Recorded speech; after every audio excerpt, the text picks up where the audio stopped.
একটা গ্রামে অলোক নামের একজন খুব বড় বিখ্যাত চিত্রকার তার স্ত্রী আর ছেলে রনিতের সঙ্গে থাকত। কিন্তু এখন বয়স হয়ে যাওয়ার কারণে তার জন্য চিত্র তৈরি করা কঠিন হয়ে গেছিল। এক রাতে অলোক নিজের ঘরে চিত্র বানাচ্ছিল আর তার অসুস্থ স্ত্রী বিছানায় শুয়েছিল। তুমি কি করছো? শুয়ে পড়ো, অনেক রাত হয়ে গেছে।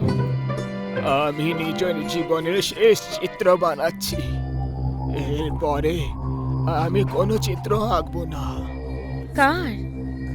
দেখাও। অলোক তাকে চিত্র দেখিয়ে বলল, তোমার। খুব ভালো। হাওয়ার কারণে ওপরের কাগজটা উড়ে যায় আর স্ত্রী তার নিচের চিত্রটা একটু দেখে ফেলে। ওই নিচে ওটা কার ছবি?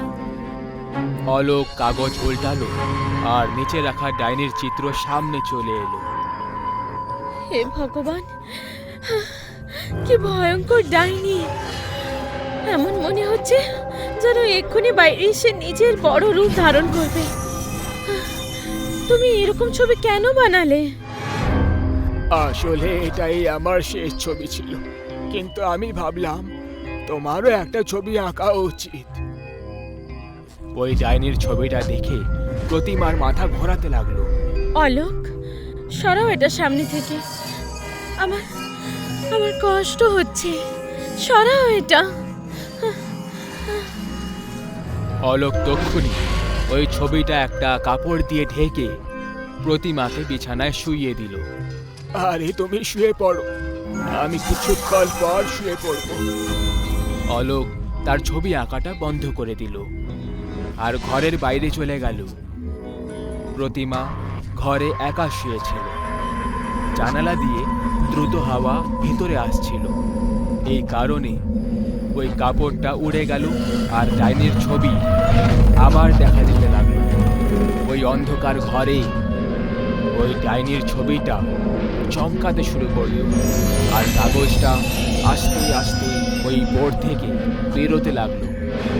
কাগজটা পুরো বেরোনোর পর উড়ে প্রতিমার কাছে চলে আসে আর চেহারা জোরে জোরে টিপতে লাগলো। প্রতিমার নিঃশ্বাস আটকে যাওয়ার কারণে ও জোরে জোরে ছটফট করতে লাগলো। ওই কাগজটা সরানোর চেষ্টা করতে লাগলো, কিন্তু সেটার কিছুই লাভ হলো না। প্রতিমার আওয়াজটুকুও বেরোচ্ছিল না। আস্তে আস্তে ওর শরীর নড়া বন্ধ হয়ে গেল আর ও শেষে মারা গেল। প্রতিমার মরার পর ওই ছবিটা আবার ওই বোর্ডে চিপকে গেল। অলোক ঘরে এলো, প্রতিমাকে শান্তিতে ঘুমোতে দেখে ওর পাশে এসে শুয়ে পড়ল। পরের দিন সকালে অলোক আর তার ছেলে রনিত প্রতিমার ব্যাপারে জানতে পারল। তখন তারা খুবই দুঃখ পেল। ওরা প্রতিমার শেষ কাজ সম্পন্ন করল। যখন ওর চিতায় আগুন জ্বলছিল তখন অলোকের কিছু মনে পড়ল আর ও ভেতরের দিকে দৌড়ল। ও ভেতরে প্রতিমার ছবির কাছে এলো আর সেটা দেখতে লাগলো। এটা তোমার শেষ চিহ্ন, এটাকেও তুমি নিজের সঙ্গে নিয়ে যাও। এইটুকু বলে ও এক ঝটকায় প্রতিমার চিত্র বোর্ড থেকে বার করলো আর বাইরে এসে ওর চিতায় ছুড়ে দিল। কিন্তু ছড়ার পর ও জানতে পারলো যে ও ডাইনির ছবিটাও ছুঁড়ে দিয়েছে। ও কাঁদতে লাগলো আর রনিতকে নিয়ে ঘরের ভেতরে চলে গেল। সেই রাতেই অলোক নিজের ঘরে বিছানায় একা শুয়েছিল। ওর প্রতিমার কথা খুব মনে পড়ছিল। ও উঠল আর প্রতিমার চিতার কাছে চলে গেল। ও চিতার কাছে পৌঁছলো আর একটা পাথরের ওপরে বসে শান্তিতে চিতাটাকে দেখতে লাগলো। এই সময় ওর নজর চিতায় আটকানো একটা কাগজের ওপর পড়ে যায়। অলোক ওই কাগজটা তুলল আর দেখার পরে ও খুব আশ্চর্য হয়ে পড়ল। ওটা ডাইনির ছবিওয়ালা কাগজ ছিল। আরে এই কাগজটা আগুনে জ্বললো না কেন? অলোক কিছুই বুঝতে পারল না আর ও দৌড়ে দৌড়ে রনিতের কাছে গেল।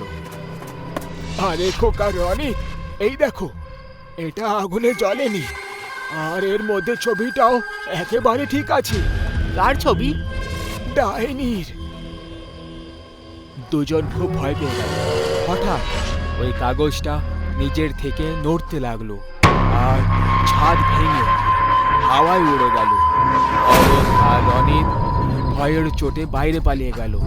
ওরা দুজন বাড়ি থেকে দূরে দৌড়তে লাগলো, আর হঠাৎ করে থেমে গেল। ওদের সামনে হাওয়ায় ডাইনির ছবিওয়ালা কাগজটা দাঁড়িয়েছিল, আর এখন ওটা আগের থেকে অনেক বিশাল হয়ে গেছিল। ওর ভেতরের ডাইনি নড়ছিল। অলোক, তুই আমায় পোড়ানোর চেষ্টা করেছিলি, এবার আমি তোকে জ্যান্ত ছাড়বো না। স্ত্রীর পর এবার তুই হবি আমার শিকার। মানে প্রতিমাকে তুমি মেরেছো? হ্যাঁ। ডাইনি জোরে জোরে হাসতে লাগলো। অলোক ভয় পেয়ে গিয়ে পালাতে লাগলো, কিন্তু ওই ডাইনি ওকে কাগজ দিয়ে ঘিরে ফেললো। অলোক কাগজের ঘেরায় বন্দি হয়ে গেল। ডাইনি অলোককে হাওয়ায় তুলে কাগজের মধ্যে আটকে ধরলো, আর ওর শরীরটাকে মোচড়াতে লাগলো। এরই সাথে অলোকের হাড় গোড় ভাঙার আওয়াজ পাওয়া যাচ্ছিল। ও যন্ত্রণার কারণে চিৎকার করছিল। শেষে ওর আওয়াজ শান্ত হয়ে গেল, আর ওই কাগজটা অলোকের রক্তে জায়গায় জায়গায় লাল হয়ে গেছিল। ডাইনি কাগজটাকে এক ঝটকায় খুলল, আর অলোকের শরীর রনিতের সামনে এসে পড়ে গেল। রনিত ভয়ের চোখে অলোককে দেখছিল।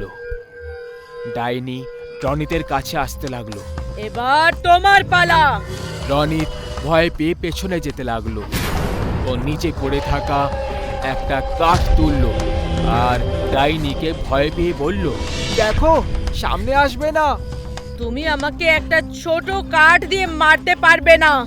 ডাইনি হাসতে লাগলো, আর রনিতের কাছে পৌঁছে গেল। যখনই ওই ডাইনি রনিতকে ধরার জন্য সামনে এগোলো, রনিত ওই কাঠটা জোরে ঘুরিয়ে দিল, আর ওই কাগজে গর্ত হয়ে গেল। এই কারণে ওই ডাইনি পেছনে সরে গেল। রনিত দেখলো যে ওই গর্ত দিয়ে কালো রক্ত বেরোচ্ছিল। রক্ত এই জন্য বেরোচ্ছিল কারণ যেখানে গর্ত হয়েছিল ওখানে ডাইনির পা বানানো হয়েছিল, আর ওই রক্ত ওর পা থেকে বাইরে আসছিল। রনিত এটা দেখে হাসতে লাগলো। আয়, তোলা আমাকে, আয় না। ডাইনি খুব রেগে গেল, আর ও রনিতকে ধরে কাগজে চেপে ধরতে লাগলো। রনিত জোরে কাঠ ঘুরিয়ে দিল, আর কাগজটাকে দুই ভাগে ছিঁড়ে দিল। ডাইনি জোরে জোরে চিৎকার করতে লাগলো। কাগজের থেকে হাত ছাড়ার কারণে রনিত নিচে পড়ে গেল। ডাইনি দুই ভাগে কেটে গেল। কাগজ ডাইনির কালো রক্তে ভরে গেল, আর আস্তে আস্তে ছোট হতে লাগলো। কাগজ আবার পুরনো আকারে আসার পর মাটিতে পড়ে গেল আর পড়তে লাগলো। তার সাথেই ডাইনির জ্বলার চিৎকার শুনতে পাওয়া গেল। কাগজটা একেবারে পুড়ে যাওয়ার কারণে রনিত অলোকের লাশের কাছে গেল আর অনেকক্ষণ ওখানেই কাঁদতে থাকলো। দেখুন, আমার কথা শুনুন, এই পেশেন্টের কিছুক্ষণ পরে জ্ঞান ফিরে যাবে, ততক্ষণ ওকে এখানেই থাকতে দিন। আধ ঘন্টা পরে ঘড়িতে 11:50 হয়েছিল। হাসপাতালের সব লোকেরা এখানে ওখানে দৌড়তে লাগলো। কেউ দৌড়তে দৌড়তে পড়ে যাচ্ছিল, আর কেউ একে অপরের সঙ্গে ধাক্কা খাচ্ছিল। পুরো হাসপাতালে ছুটোছুটি লেগে গেছিল। পালাও এখান থেকে, তাড়াতাড়ি করো, পালাও। 12টা বাজার আগেই হাসপাতাল নির্জন হয়ে গেল। ঘড়িতে 12টা বাজা মাত্রই মুর্দা ঘরের দরজা নিজের থেকে খুলে যায়। কারুর হাঁটার আওয়াজ এলো।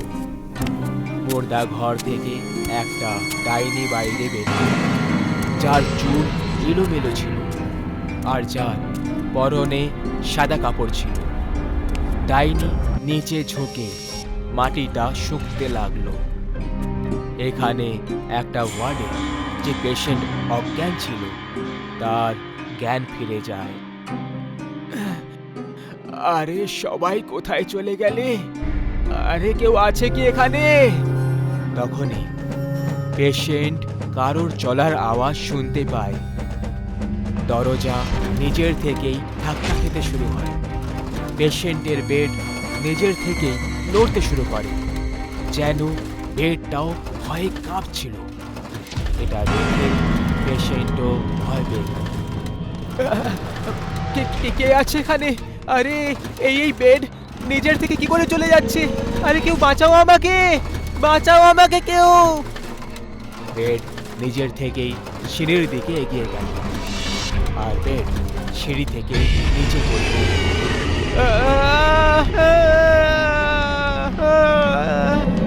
ওই পেশেন্টটার খুব আঘাত লেগেছিল, ও যন্ত্রণায় ছটফট করছিল, আর পেছন থেকে বেড নড়তে লাগলো।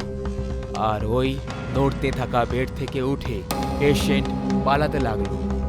ও দৌড়ে যাচ্ছিল আর বেড ওর পিছু করছিল।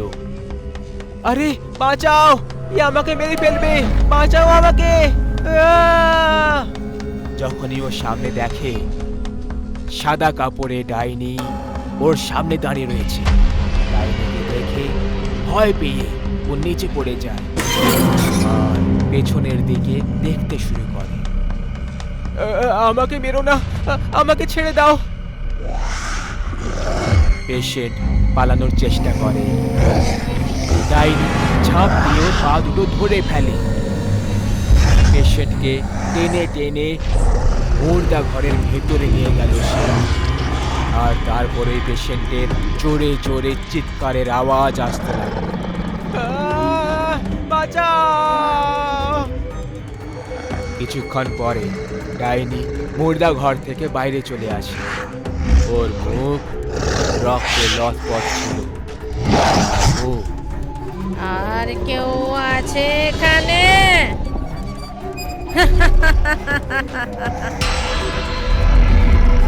মুর্দা ঘরের দিকে দেখে জোরে জোরে হাসতে শুরু করে। কি করে জানি না আমরা এই পেশেন্টকে হাসপাতালে ভুলে রেখে চলে এসেছি। আপনি আসলে কি বলতে চাইছেন ডাক্তার বাবু? এই হাসপাতালে একটা ডাইনি আছে। যে কেউ এই হাসপাতালে রাত 12টার পরে থাকে তার মৃত্যু একেবারে নিশ্চিত। এখানে সবাই একই কথা বলছে, কিন্তু আমার লোকেদের কথায় বিশ্বাস হচ্ছে না। কিন্তু আপনি তো ডাক্তার, আপনি এরকম বিষয়ে কি করে বিশ্বাস করতে পারেন ডাক্তার বাবু? আরে এমন অনেক কেস দেখেছি আমি। ওদের নামে লোকেদেরকে মেরে তাদের অঙ্গ নিয়ে তস্করি করে হাসপাতালওয়ালারা। আমরা এরকম কিছু করি না। যদি আপনার বিশ্বাস না হয় তাহলে 12টা বাজার পর এই হাসপাতালে থেকে দেখুন। যা কিছু আছে আপনি জানতে পেরে যাবেন। এখন আমি চলি। ডাক্তার ঠিকই তো বলছে, 12টা অবধি থেকেই যাই এই হাসপাতালে। সত্যিটা সামনে চলেই আসবে। এত লোক যখন বলছে তাহলে হয়তো সত্যিই এখানে ডাইনি রয়েছে। আর যদি সত্যি ডাইনি থাকে তখন একটা কাজ করি, হাসপাতালে মিনি ক্যামেরা লাগিয়ে দিই, আর হাসপাতালের বাইরে ওবি ভ্যানে বসে আমি সব কিছু দেখে নেব। সব কিছু আমার সামনে জলের মতো পরিষ্কার হয়ে যাবে। জার্নালিস্ট ছোট ছোট ক্যামেরা হাসপাতালে লাগিয়ে দেয় আর নিজের ওবি ভ্যানে বসে 12টা বাজার অপেক্ষা করে। এত বছর ধরে হাসপাতালে সবার প্রাণ চলে যাচ্ছে। আসলে এরকমটা হওয়ার কারণ কি? আজ সত্যিটা সবার সামনে চলে আসবে। যেই সত্যি হোক না কেন, এই সত্যিটা সবার সামনে নিয়ে আসার জন্য আমার প্রমোশনটা একদম পাকা। 12টা প্রায় বাজবে করছে। সবাই হাসপাতাল থেকে বাইরে পালিয়ে যাচ্ছিল, কিন্তু ওই জার্নালিস্ট ওইখানেই হাসপাতালের ভেতরে ওবি ভ্যানের ভেতরে বসেছে। ও স্ক্রিনে দেখলো যে ওটা ঘর থেকে একটা ডাইনি বাইরে বেরিয়ে আসছে, যার চেহারা চুল দিয়ে ঢাকা রয়েছে। আরে এ কোনো ডাইনি নাকি মহিলা? মনে হয় এ কোনো এক জুনিয়র আর্টিস্ট, ভাড়ায় ডেকে পাঠানো হয়েছে। তখনই ডাইনি আস্তে আস্তে ক্যামেরার কাছে চলে আসে আর একজন ভয়ের চেহারা দেখে জার্নালিস্ট চেয়ার থেকে নিচে পড়ে যায়। ডাইনি! জার্নালিস্ট এত বেশি ভয় পেয়ে যায় যে ও পালানোর কথা ভাবে, কিন্তু যখনই ভ্যানের দরজা খুলে দেয় ডাইনি সামনে দাঁড়িয়েছিল আর ভ্যানের ভেতরে চলে আসে। জার্নালিস্ট অন্য দরজা খোলার চেষ্টা করতে থাকে, কিন্তু ওই দরজাটা খুলল না। ভ্যানের আয়না রক্ত এসে পড়ে যায়। পরের দিন পুলিশ জার্নালিস্টের এই অবস্থা দেখে অবাক হয়ে যায়। পুলিশ কাল রাতের রেকর্ড করা ফুটেজটাও দেখলো। কোনো অপরাধী হলে তাকে ধরা যেতে পারে, কিন্তু এটা তো ভূত প্রেতের বিষয়, এতে আমরা কিছুই করতে পারবো না। আমি বুঝতে পারি স্যার, আমাদের কোনো ভালো একটা বাবার দরকার।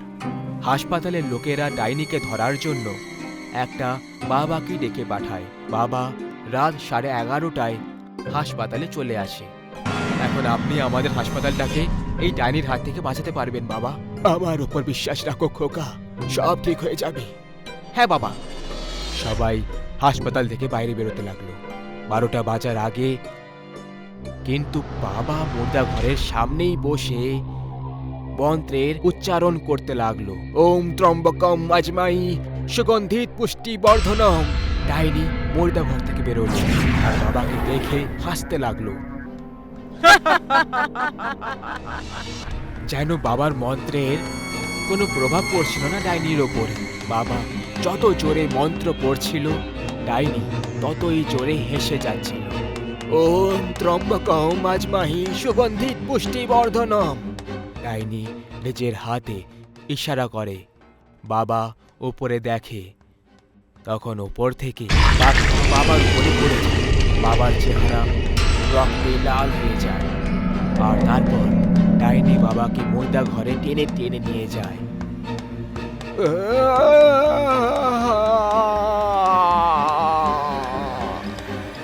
বাকিদের মতোই ডাইনি বাবাকেও নিজের শিকারে পরিণত করল। এখন হাসপাতালওয়ালারা একটা কথা বুঝতে পেরে যায় যে ডাইনি হাসপাতাল থেকে মোটেই যাবে না। ওদেরকেই 12টা বাজার আগে হাসপাতাল খালি করতে হবে, না হলে তাদের সবার মৃত্যুর জন্য নিজেরাই দায়ী হবে। আরে গ্রামবাসীরা, তোমাদের কি ওই মায়ার ভয় নেই একটু? আজকে অমাবস্যা, ও অবশ্যই বেরোবে। আরে ও রবি, কেন এত চিন্তা করছো? কিছু বিপদ আসতে চলেছে নাকি? আরে একটু ধৈর্য ধরো সরকার। তোমরা কি সবাই ভুলে গেছো 1 বছর আগে এই গ্রামে কি কি ঘটেছিল? তোমাদের সবার কি ওই ঘটনার একটুও ভয় নেই? কেন আপনি কাটা গায়ে হাত দিয়ে দেখছেন? যেটা পেরিয়ে গেছে সেটা মনে করে কি লাভ হবে? তোমাদের সবার মাথা খারাপ হয়ে গেছে। তোমরা সবাই ওই লোকটার সঙ্গে যা করেছো সে তার প্রতিশোধ নিতে অবশ্যই আসবে। ও আচ্ছা, তাহলে তুমি ওই ডাইনির কথা বলছো, যাকে গ্রামবাসীরা বট গাছের সাথে ঝুলিয়ে মেরে দিয়েছিল? হ্যাঁ বিনোদ বাবু, তুমি একদম ঠিক ধরেছো, আমি তারই কথা বলছি। কিন্তু আজ হঠাৎ 1 বছর পরে তুমি সেই ঘটে যাওয়া অতীতের কথা কেন বলছো? ওই ডাইনিটার গল্প তো তখনই শেষ হয়ে গেছিল যখন গ্রামবাসীরা ওকে পুড়িয়ে দিয়েছিল। কিন্তু তুমি কি এই ঘটনার পরের ওই ভয়ঙ্কর কাহিনীটা মনে রেখেছো? যখন ওই ডাইনিটা অভিশাপ দিয়ে বলেছিল যে ও অবশ্যই আসবে। এর থেকেও ভয়ঙ্কর কথা তো এটা ছিল যে যে লোকেরা ওই ডাইনিকে পুড়তে দেখে নিয়েছিল না, তাকে আবার খোলা চোখে দেখার জন্য কারোর মধ্যে সাহস মেচেছিল না। ওই ডাইনিটার মৃত্যু যারা দেখেছিল তাদের সবার চোখের জ্যোতি চলে গেছিল। আরে বাবা, কিন্তু সেই কথাগুলোকে আজ 1 বছর পরে আবার মনে করানোর কি দরকার পড়ে গেল? আমি তোমাদের সবাইকে আর গ্রামবাসীদেরকে সেই কথাটা আবার একবার মনে করিয়ে দিচ্ছি, কারণ ওই ডাইনিটাকে আবার এই গ্রামে দেখা দেওয়া শুরু হয়ে গেছে। পরশু রাতে বদ্রির বাড়ি থেকে তার 9 মাসের বাচ্চা উধাও হয়ে গেছিল, আর গত রাতে কেউ সেই বাচ্চাটাকে বদ্রির ছাদেই ছেড়ে চলে গেল। পরীক্ষা করার পর জানা গেল যে ওই বাচ্চাটা মরে গেছিল, আর তার পুরো শরীরে রক্তের এক বিন্দু উপস্থিত ছিল না। আরে তুমি বলতে কি চাইছো রবি? তুমি এটা বলে ওই ডাইনিটার দিকেই ইশারা করছো না তো? আমি একদম সেই দিকেই ইশারা করছি, কারণ গত 2-3 সপ্তাহ থেকে ছোট বাচ্চারা আবার উধাও হতে শুরু হয়েছে, আর তাই ওই ডাইনিটার উপরে সন্দেহ করা যেতেই পারে। কিন্তু যখন গ্রামবাসীরা ওই ডাইনিটার অস্তিত্বই শেষ করে দিয়েছিল, তাহলে ওই ডাইনি আবার কি করে আসবে? প্রার্থনা করছি যাতে তোমার কথাই শেষ হয়, কারণ যদি আমার ধারণা সঠিক বেরোয় তাহলে এইবারে গ্রামকে কেউ বাঁচাতে পারবে না। এই কথা বলে রবি নিজের বাড়ির দিকে ফিরে চলে যায়। ওর বাকি সাথীরাও নিজের নিজের বাড়িতে ফিরে চলে যায়। গত 1 মাসের মধ্যে ওই গ্রাম থেকে অনেক বাচ্চা উধাও হয়েছে, যেটা একটা ভয়ঙ্কর বিপদের একটা সংকেত। রবি ওই গ্রামের সব থেকে জ্ঞানী লোক ছিল, আর ও যা কিছু বলতো সেটা 100% সত্যি হয়ে যেত। এইবারে ওর পুরো সন্দেহ ওই ডাইনির ওপরেই ছিল, যাকে গত বছর গ্রামবাসীরা পুড়িয়ে মেরে ফেলেছিল। গত বছরেও ওই ব্যাপারে সন্দেহ সবার আগে রবিরই হয়েছিল, আর ওই ষড়যন্ত্রের কারণেই ওই ডাইনিটাকে গ্রামবাসীরা মিলে মেরে দিয়েছিল। যারা গ্রামের ছোট বাচ্চাদের বন্দি বানিয়ে তাদের রক্ত দিয়ে স্নান করত, আর যুবক ছেলেদেরকে নিজের মায়ায় ফাঁসিয়ে তাদের সঙ্গে যৌন সঙ্গম করত, আর তারপর তাদেরকে মৃত্যুর ঘাটে পৌঁছে দিত। এরকম করে ও পুরো গ্রামকে শ্মশানে পরিণত করতে চেয়েছিল। কিন্তু রবি গ্রামবাসীদেরকে কালকের আর তার আড্ডার জানকারি দিয়ে দিল, যে কারণে তন্ত্র সাধনায় মগ্ন হওয়ার সময় গ্রামবাসীরা তাকে বটগাছের সঙ্গে বেঁধে পুড়িয়ে দিল। এই ষড়যন্ত্রে যুক্ত প্রত্যেকটা মানুষ হয় পাগল হয়ে গেল, অথবা রহস্যময় ভাবে শুধুমাত্র একজন রবিকে ছেড়ে দিয়ে। কালকের ডাইনের একটা বিশেষ গুণ ছিল যে সে পুরো বছরে শুধু 3 মাসের জন্যই নিজের বাসস্থান থেকে বার হতো আর নিজের শিকারের সন্ধান করতে লাগতো। ওই 3 মাসের সময় এখন শুরু হয়ে গেছে। এইবারেও কি রবির সন্দেহ সঠিক প্রমাণ হয়ে যাবে, নাকি কাহিনী এর থেকেও ভয়ঙ্কর রূপ নিয়ে নেবে? এটা আমরা পরে জানব। রাত প্রায় 12:30 বেজে গেছিল। রবি কোনো গম্ভীর চিন্তায় মগ্ন হয়ে নিজের বিছানায় শুয়েছিল। কোনো কারণে ওর ঘুম ধরছিল না হয়তো। তখন কেউ ওর দরজায় এসে খটখট করল, আর এরই সাথে রবির চিন্তার ঘোর এখানে যেন ভেঙে যায়। আওয়াজ দিতে লাগলো, কে এসেছে এই সময়? কি জানি কি হয়ে গেল আবার। তখনই বাইরে থেকে একটা আওয়াজ চলে আসে, আরে রবি ভাই, আমি এসেছি, দুধওয়ালা বিজয়। রবির মাথা আগে থেকেই খারাপ হয়েছিল। ও কিছু না ভেবে চিনতে দরজার দিকে এগিয়ে যায় আর দরজা খুলে দেয়। দরজা খোলার সাথে সাথে রবি পুরো মাথা থেকে পা পর্যন্ত কাঁপতে লাগলো। ওর গায়ে কাঁটা দিয়ে দিল। রবি ভয় পেয়ে গিয়ে আর ভয়ের চোটে বলল, তুমি কালকে তুমি এখানে? হ্যাঁ, আমি সেই যার কথা তুই ভাবছিস। আমি কালকি, আর নিজের কাজ পূরণ করতে এসেছি, যেটা গত বছর অসম্পূর্ণ রয়ে গেছিল। আর তার সাথে আমার যমজ বোনের প্রতিশোধও তো নেওয়ার ছিল। বোন? এর মানে আমরা যাকে কালকি ডাইনি ভেবে মেরেছিলাম সে তুমি ছিলে না, তোমার মতোই দেখতে, আর পরনে তোমারই যমজ বোন ছিল। হ্যাঁ, যাকে তোমরা কালকি ভেবে মেরেছিলে ও আমার যমজ বোন ছিল। তোমাদের মতো নির্দয়ী লোক আমাদের কুটিরের কাছে এসে আমাদেরকে মেরে দেবে এটার ধারণা আমরা আগেই করে ফেলেছিলাম। গ্রামবাসীরা মূর্খ লোক, এই কথাটা একেবারে বুঝতে পারেনি যে আমার কোনো যমজ বোনও ছিল। আর ব্যাস এটারই পুরো লাভ আমি আর আমার বোন উঠিয়েছি।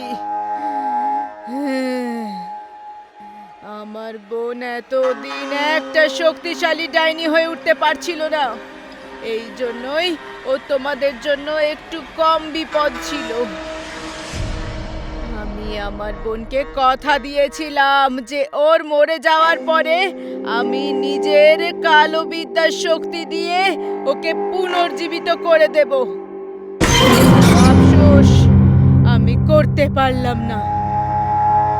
আর আজ ঠিক 1 বছর পরে বৃষ্টির প্রথম ফোঁটা পড়া মাত্রই আমি এই গ্রামে ফিরে এসেছি। আর আগামী 3 মাসের মধ্যে এই গ্রামটাকে আমি সম্পূর্ণভাবে নষ্ট করে ফেলবো। ওই ডাইনিটার এই কথাগুলো শোনার পর রবি এবার আস্তে আস্তে পেছনে সরে গেল। আর ওই ডাইনি ওকে দেখতে দেখতে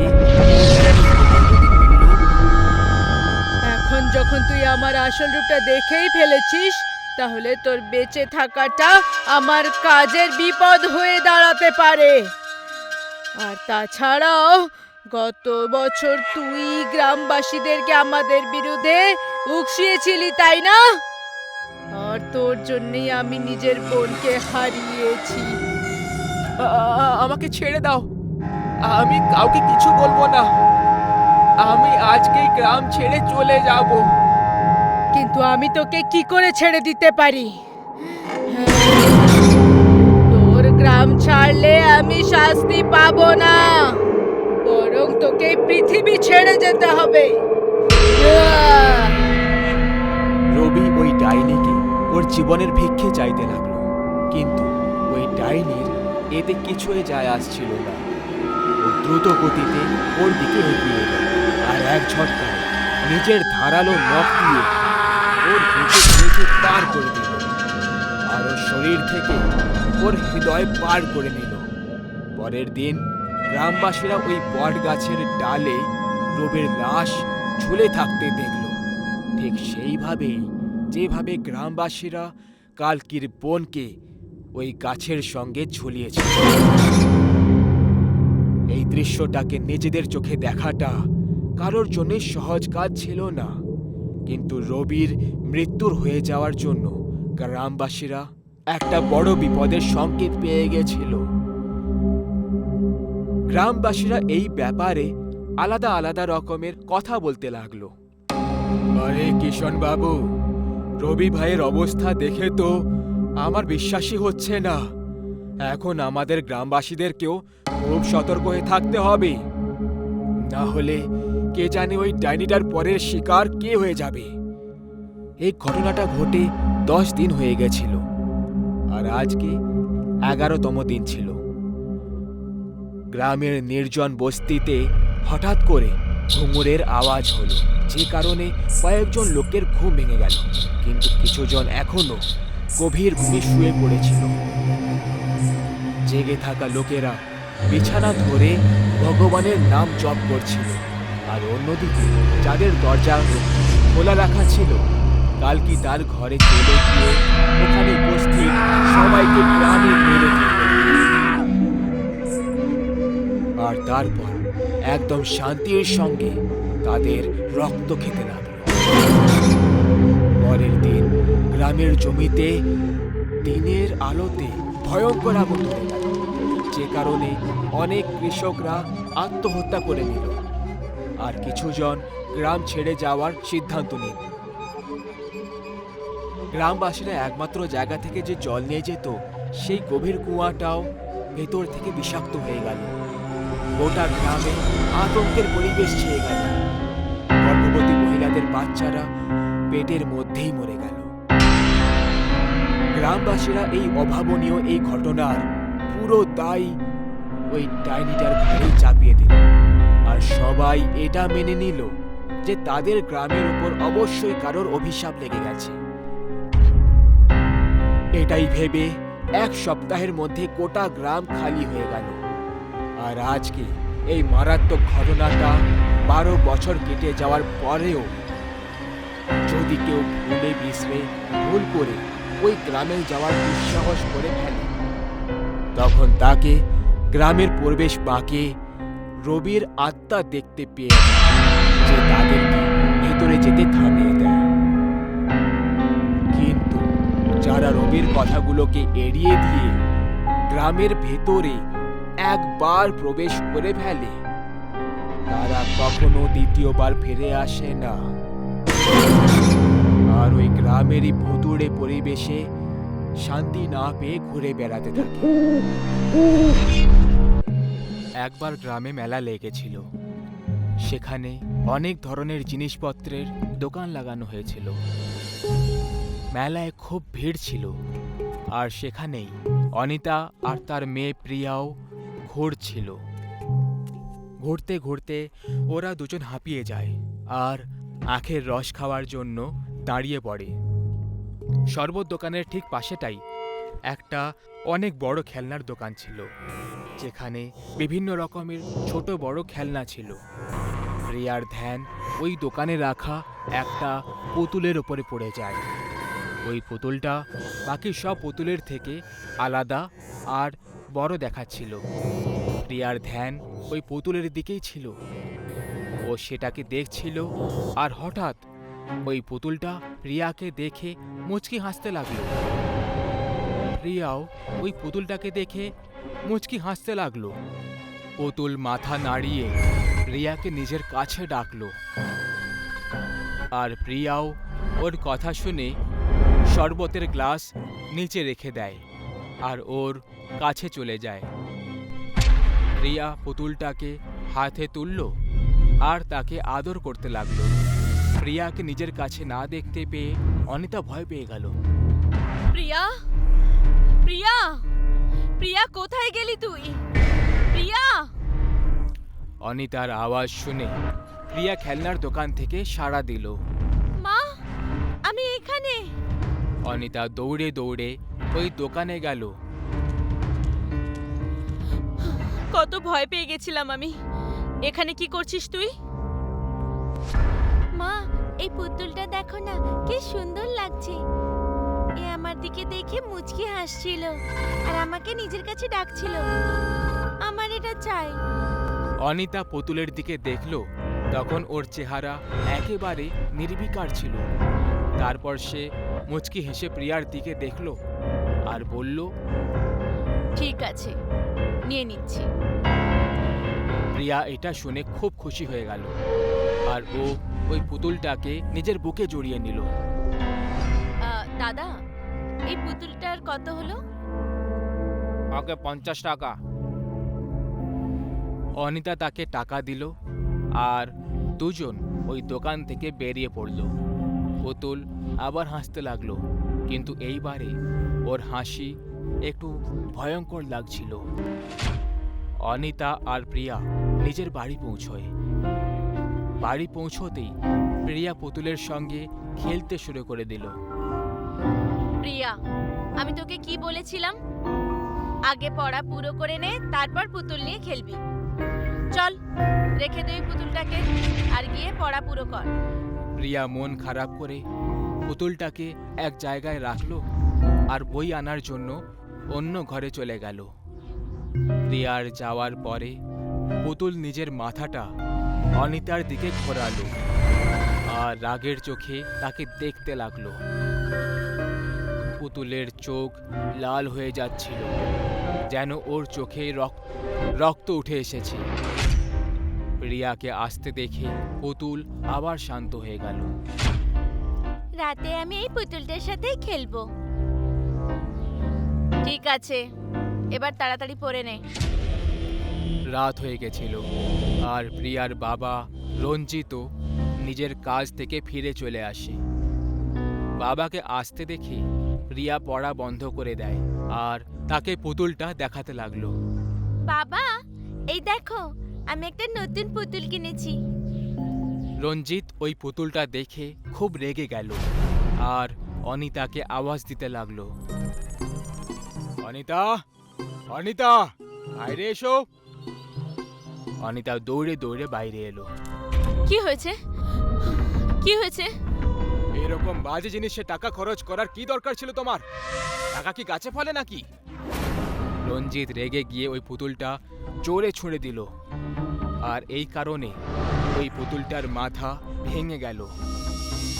দুজনকে ঝগড়া করতে দেখে প্রিয়া কাঁদতে লাগলো আর দৌড়ে পুতুলের কাছে চলে গেল।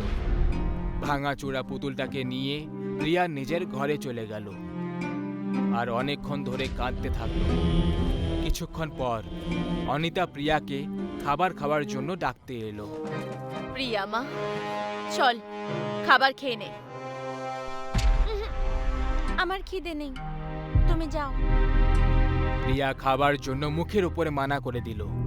পুতুল ভেঙে যাওয়ার কারণে ও খুব কাঁদছিল আর কাঁদতে কাঁদতে কিছু না মুখে দিয়ে পুতুলকে নিজের কাছে রেখে শুয়ে পড়ল। মাঝরাত পেরিয়ে গিয়েছিল। অনিতা আর রঞ্জিত নিজেদের ঘরে ঘুমোচ্ছিল। প্রিয়াও একেবারে গভীর ঘুমে শুয়েছিল।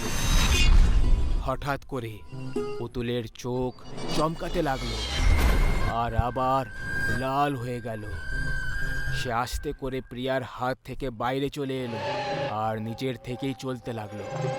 ওর ভেঙে যাওয়া মাথাটা ও নিজের হাতে ধরে রেখেছিল।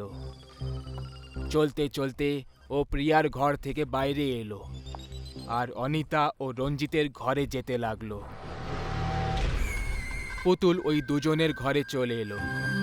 ও নিজের একটা হাত দাঁড় করালো আর ওদের দুজনকে হাওয়ায় তুলে নিল। যখনই তারা ছাদ অবধি পৌঁছলো, পুতুল ওদের দুজনকে ছেড়ে দিল আর তারা জোরে মাটিতে এসে পড়ে যায়। দুজন ঘুম থেকে জেগে যায়।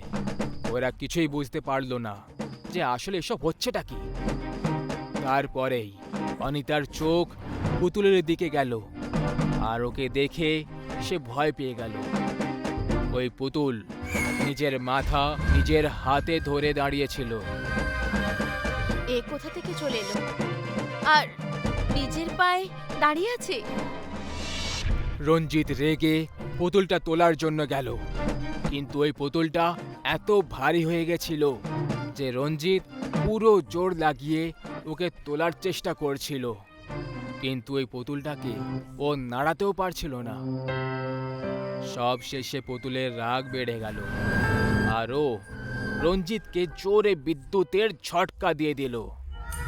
ঝটকা খেয়ে রঞ্জিত দূরে গিয়ে পড়ে যায়। তুমি আমার প্রিয়াকে কাঁদিয়েছো, এখন আমি তোমাকে আর ছাড়বো না। পুতুলটা রঞ্জিতের ছাতিতে ঝাঁপ দিয়ে দিল। পুতুলের ভার রঞ্জিত সইতে পারছিল না। ও রঞ্জিতের ছাতিতে নিজের পা মারতে লাগলো। যখন যখন পুতুলের মার বাড়তে লাগলো, রঞ্জিতের মুখ আর নাক থেকে রক্ত বেরোতে লাগলো। আর কিছুক্ষণের মধ্যেই রঞ্জিতের মৃত্যু হয়ে গেল। অনিতা মৃত্যুর এই সব দৃশ্য একটা কোণে কাঁদতে কাঁদতে দেখছিল। ওই পুতুল রঞ্জিতকে মারার পর অনিতার দিকে এগোতে লাগলো। পুতুলকে আসতে দেখে অনিতা আরো বেশি ভয় পেয়ে গেল। আমাকে কিছু করো না, আমি ছাড়া প্রিয়ার আর কেউ নেই, আমাকে ছেড়ে দাও। প্রিয়ার আর তোমার কোনো দরকার নেই, এখন থেকে আমি প্রিয়ার খেয়াল রাখবো।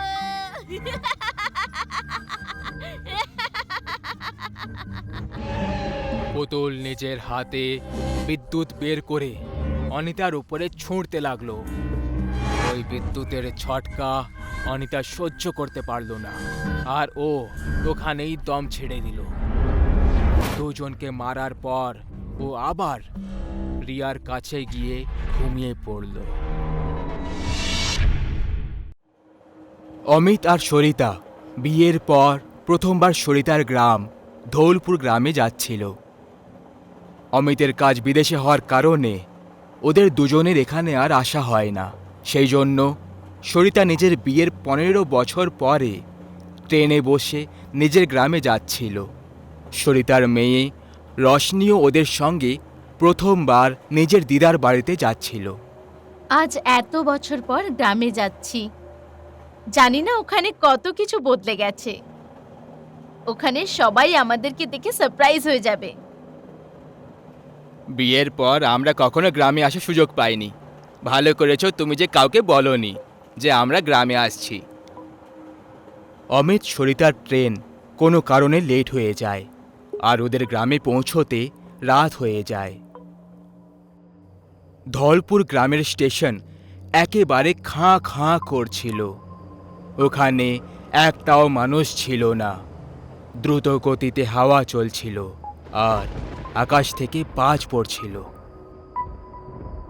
এখন তো সবে 11:30টাই বেজেছে, কিন্তু গ্রাম এত খাঁ করছে যেন এখানে কেউই থাকে না। এখানে কোনো অটোরিকশাও পাওয়া যাবে না। আমাদের এখান থেকে পায়ে হেঁটেই বাড়ির দিকে যেতে হবে। হ্যাঁ, তাড়াতাড়ি করো, আবহাওয়া ঠিক লাগছে না। বৃষ্টি শুরু হলে কিন্তু আর যেতে পারবো না। 3 জন পায়ে হেঁটেই ঘরের দিকে এগিয়ে যায়। চারিদিকে জনশূন্য আর অন্ধকার। জোরে জোরে বাতাস বয়ে চলেছিল আর বিদ্যুৎ পড়ে যাচ্ছিল। তখনই রোডের ধারে ওরা একটা ট্যাক্সিওয়ালাকে দেখতে পেল, যে নিজের ট্যাক্সিতে ঘুমোচ্ছিল। আমি এই ট্যাক্সিওয়ালার সঙ্গে কথা বলি। অমিত ট্যাক্সিওয়ালার কাছে গিয়ে তাকে জাগিয়ে দিল। ও দাদা, আরে ও ট্যাক্সিওয়ালা দাদা, আমরা আসলে ধৌলপুর গ্রামে যাব। মনে হচ্ছে আপনারা এই গ্রামে নতুন এসেছেন। আপনি জানেন না, আজ অমাবস্যার কালো রাত। আজকের রাতে এই গ্রামে একটা মানুষ নিজের নিজের ঘর থেকে বাইরে বেরোয় না। আজ মৃত্যুর বিপদ বেশি থাকে। What rubbish! আগে তো এরকম কিছু ছিল না। এই ট্যাক্সিওয়ালাটা বেশি টাকা নেওয়ার জন্য আমাদের ভয় দেখাচ্ছে। ঠিক আছে, তোমাকে এখান থেকে যাওয়ার জন্য কোনো দরকার নেই। এই নাও টাকা। আমাদের শুধু ট্যাক্সি 1 রাতের জন্য দিয়ে দাও। কাল সকালে এই অ্যাড্রেসে এসে তুমি নিজে ট্যাক্সি নিয়ে চলে যেও। ঠিক আছে, কিন্তু তবুও আমি আপনাকে একটা বিনামূল্যে পরামর্শ দেব। গ্রামের উত্তর দিকে যে কুয়োয়া রয়েছে তার কাছে যেন ভুলেও কখনো না যান। আর যদি কেউ আপনাকে পেছন থেকে আওয়াজ দেয় তাহলে পেছনে ঘুরে একদম দেখবেন না। অমিত নিজের সব জিনিস ট্যাক্সিতে রেখে দিয়ে নিজে ট্যাক্সি ড্রাইভ করে ঘরের দিকে বেরিয়ে পড়ল। আমি এখান থেকে একটা শর্টকাট রাস্তা জানি। ওই রাস্তা দিয়ে আমরা তাড়াতাড়ি বাড়ি পৌঁছে যাব, কিন্তু ওই রাস্তাটা গ্রামের কুয়োর সামনে দিয়ে যায়। কি ভাই, তুমি এই কথায় বিশ্বাস করতে লাগলে? না, এইসব ট্যাক্সিওয়ালা আমাদের ভয় দেখানোর জন্য বলছিল। অমিত সরিতার কথা মতো বলা রাস্তা দিয়ে গাড়ি ঘুরিয়ে নিল। যখনই তাদের গাড়ি গ্রামের কুয়োর কাছে পৌঁছলো, গাড়ির নিচে একটা পাথর এসে গেল আর গাড়ি কুয়োর কাছে গিয়ে ধাক্কা খেয়ে গেল। ওই কুয়োর ভেতরের জল জোরে জোরে ধাক্কা খেতে লাগলো, যেন ওই কুয়োর মধ্যে কেউ ঢেউ খেলাচ্ছে। তোমরা সবাই ঠিক আছো তো? মনে হয় চাকার নিচে কোনো পাথর এসে গেছিল। আমার এমন মনে হলো যেন এখানে কেউ দাঁড়িয়ে আছে। তখনই সরিতার নজর কুয়োর কাছে দাঁড়ানো নিজের ছোটবেলার বন্ধু সত্যজিতের ওপর পড়ে যায়। আরে সত্যজিৎ, কেমন আছো তুমি? তুমি তো মোটেই বদলাওনি। আর এই গ্রামটা তো খাঁ খাঁ করছে কেন? আর তুমি এখানে একা কি করছো? অমাবস্যার কালো রাত, এই রাতকে মৃত্যুর রাত বলা হয়। আজকে কেউ বাঁচবে না, সবাই শেষ হয়ে যাবে। সরিতাকে সত্যজিতের কথাগুলো খুব আজব মনে হলো। ওরা দুজন ওখান থেকে তাদের বাড়ির জন্য বেরিয়ে পড়ে আর কিছুক্ষণ পরেই তাদের বাড়িতে পৌঁছে যায়। কিছুক্ষণ গেটে দাঁড়িয়ে থাকার পর সরিতার মা শান্তা হাতে মশাল নিয়ে গেট খুলে দিল। আরে মা, তুমি এটা কি করছো? আমাদেরকে মারার কথা ভাবছো নাকি? তোমরা এত রাত্রে, তাও আবার আজকে অমাবস্যার রাত্রে? এইসব সরিতার আইডিয়া ছিল, আপনাদের সবাইকে সারপ্রাইজ দেওয়ার জন্য। আর এই অমাবস্যার রাতের নাম কেন জপে যাচ্ছে পুরো গ্রামটা? যাকেই দেখি অমাবস্যার রাত বলে আমাদের ভয় পাইয়ে দেয়। শান্তা সবাইকে তার বাড়ির ভেতরে নিয়ে যায়। তুমি জানো না তোমার বিয়ের পরে এই গ্রামে কি কি ঘটে গেছে? অনেকেই নিজেদের প্রাণ হারিয়ে ফেলেছে। আমাদের বাবার প্রাণও এই অমাবস্যার কালো রাত নিয়ে নিয়েছে। রাস্তায় সত্যজিতের সাথে দেখা হয়েছিল। ও এরকমই কথা বলছিল। কি কি বললে তুমি? সত্যজিতের সাথে দেখা? হ্যাঁ, গ্রামের পুরনো কুয়োর কাছে। কিন্তু আপনি ওর নাম শুনে এত অবাক হলেন কেন? কারণ আজ থেকে 15 বছর আগে ওর মৃত্যু হয়ে গেছে। সত্যজিৎ ওই কুয়োতে পড়ে মরে গেছে। এটা শুনে সবাই অবাক হয়ে যায়। সরিতা কিছুই বুঝতে পারছিল না যে ও যাকে কুয়োর কাছে দেখেছিল ও আসলে কে ছিল। এখনো কাউকে ছাড়বে না। তোমরা আজকের রাতে এখানে এসে অনেক বড় ভুল করে ফেলেছো। তোমরা কেউ বাড়ির বাইরে পা রাখবে না। সবাই নিজেদের ঘরে গিয়ে শুয়ে পড়ে, কিন্তু রিয়ার ঘুম ধরছিল না। ওর চোখের সামনে সেই কুয়োর কথাগুলো ঘুরে বেড়াচ্ছিল। সবাই যখন ঘুমিয়ে পড়ল তখন রিয়া একলাই ওই কুয়োর দিকে এগোতে লাগলো। জোরে জোরে গেটের ধাক্কার আওয়াজ শুনে সরিতার চোখ খুলে যায়। রিয়া, রিয়া, রিয়া কোথায় চলে গেল? তখনই সরিতা দেখল যে রিয়া ওই কুয়োর দিকে এগিয়ে যাচ্ছে। সরিতাও ওর পেছনে পেছনে কুয়োর দিকে এগিয়ে যেতে লাগে। রিয়া, রিয়া দাঁড়াও, ওদিকে যেও না। রিয়া, রশনি ওই কুয়োর কাছে পৌঁছে তাতে লাফাবে বলে ভাবছিল। ঠিক তখনই সরিতা পেছন থেকে এসে ওকে ধরে ফেলে। তখনই কুয়োর ভেতরের দেওয়াল থেকে বিড়ালের মতো চলতে চলতে সত্যজিৎ বের হলো। সরিতা ওকে দেখে খুব ভয় পেয়ে যায়। তুমি আমার বাচ্চাকে কেন মারতে চাইছো? আমরা তোমার কি ক্ষতি করেছি? তুমি আমার ছোটবেলার বন্ধু ছিলে। সত্যজিৎ সরিতাকে ধাক্কা মেরে দেয় আর রিয়াকে নিজের সঙ্গে কুয়োর ভেতরে নিয়ে চলে যায়। সরিতা ওখানেই অজ্ঞান হয়ে পড়ে থাকে।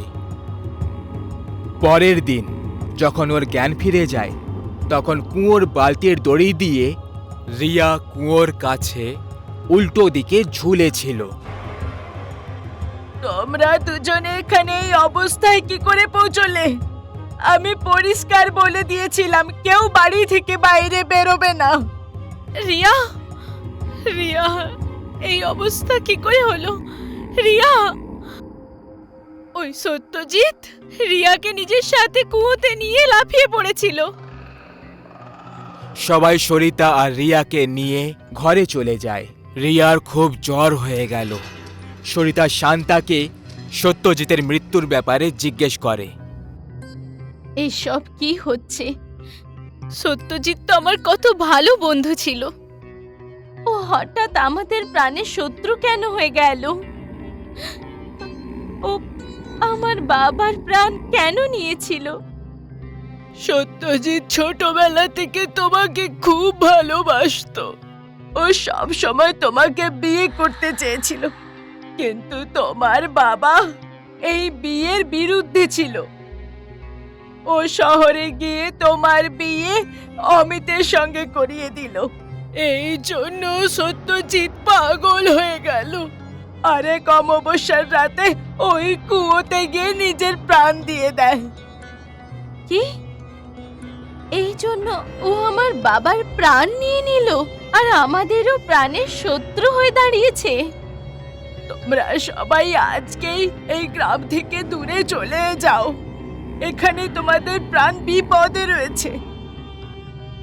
সরিতা, অমিত আর রিয়া সেই দিনই ওই গ্রাম থেকে বেরিয়ে যাচ্ছিল, কিন্তু সত্যজিতের আত্মা যে কোনো অবস্থায় তাদের এই গ্রাম ছেড়ে যেতে দিতে চাইছিল না। তারা সবাই গাড়িতে বসে স্টেশনের দিকে বেরিয়ে পড়ল। তখনই সরিতা গাড়ির আয়নায় দেখতে পেয়ে গেল সত্যজিৎ তাদের সঙ্গে ওই গাড়িতেই বসে আছে। আর এটা দেখে ও জোরে চিৎকার করতে শুরু করে। সত্যজিৎ, সত্যজিৎ এখানেই আছে, আমাদের সাথে গাড়িতেই আছে। ও আমাদের মধ্যে কাউকে ছাড়বে না, মেরে ফেলবে। ও তোমার পেছনে কেন পড়ে রয়েছে? এতে তোমার কি ভুল? আরে তুমি তো এটা জানতেও না যে ও তোমাকে ভালোবাসতো। তখনই রিয়া হঠাৎ করে উঠে পড়ে আর গাড়ি থেকে বেরিয়ে কুয়োর দিকে দৌড়তে লাগলো। সরিতা আর অমিত তার পেছনে যেতে লাগলো। রিয়া কুয়োর কাছে গিয়ে দাঁড়িয়ে পড়ল। সত্যজিৎ, তোমার শত্রুতা আমার সঙ্গে, তুমি আমার মেয়েকে ছেড়ে দাও। রিয়া অজ্ঞান হয়ে ওখানেই নিচে পড়ে যায়। আমাকে সরিতাকে আলাদা করতে চাও তো, কিন্তু আমি তোমার এই ইচ্ছেটাকে পুরো হতে দেব না। সত্যজিৎ অমিতকে হাওয়ায় তুলে দিয়ে দূরে ছুঁড়ে দেয়। আমি আজ পর্যন্ত তোমার অপেক্ষা করে বসে আছি, কিন্তু তুমি আমার কখনো হতে পারবে না। তোমার হৃদয় অন্য কারোর রাজত্ব। আমি তোমাকে মোটেই ঠকাইনি। আমি তোমার এই প্রেমের ব্যাপারে কিছুই জানতাম না রামানন্দ। আমি নিজের জীবনে অমিতকে ভালোবেসেছি। সত্যজিৎ কুয়োর জলে চিরকালের জন্য উধাও হয়ে গেল।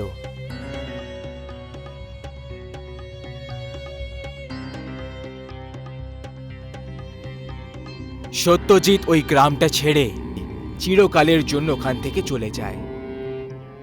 অমিত আর সরিতা রিয়াকে নিয়ে ওই গ্রাম থেকে চিরকালের জন্য বেরিয়ে চলে যায়।